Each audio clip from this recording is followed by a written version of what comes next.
Hi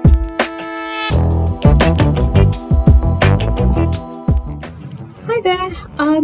I'm really keen on talking about this one, which is the mobile library. It talks about writing a short post-it note review of my favourite self-development book and leave it with this card as a gift for someone. Now, I really want to discuss the book Quiet by Susan Cain. It is a brilliant book because, like many others, I am an introvert and I actually really find it very difficult to do certain things. So I prefer to stay quiet and I prefer alone time. I prefer doing activities by myself generally.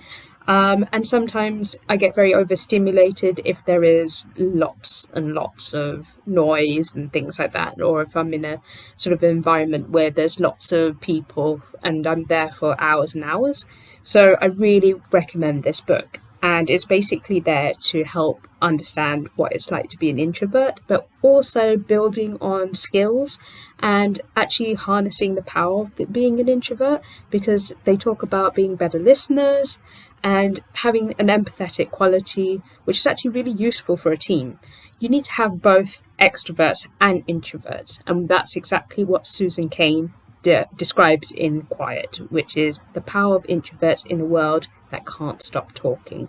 So I really want to discuss this book because I think it's so helpful. So, I think I mentioned the fact that I'm very sensitive to my environment. So it also talks about why this is the case.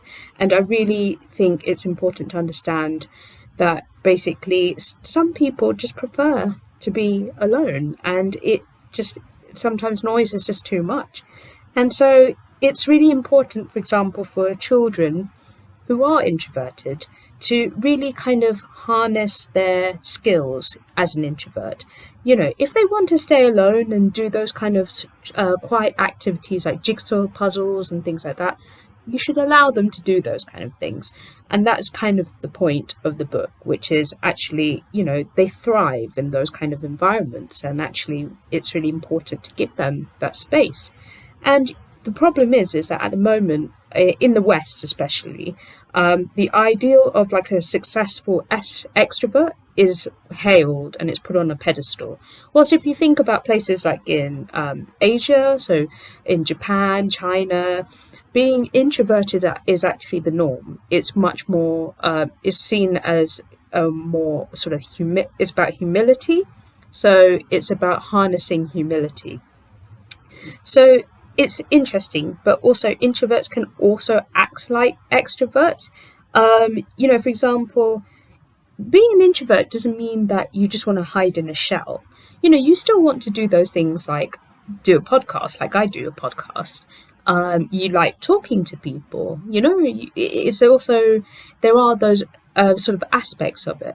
But it's also, I think, really important to understand that, for example, some people like really enjoy giving lectures and stuff like that. Some people are even good at public speaking. So it really depends, and introverts are very, very different in various different modes, and they're able to switch from like moment to moment from different kind of situations. So that's my gift to the world, being introverted.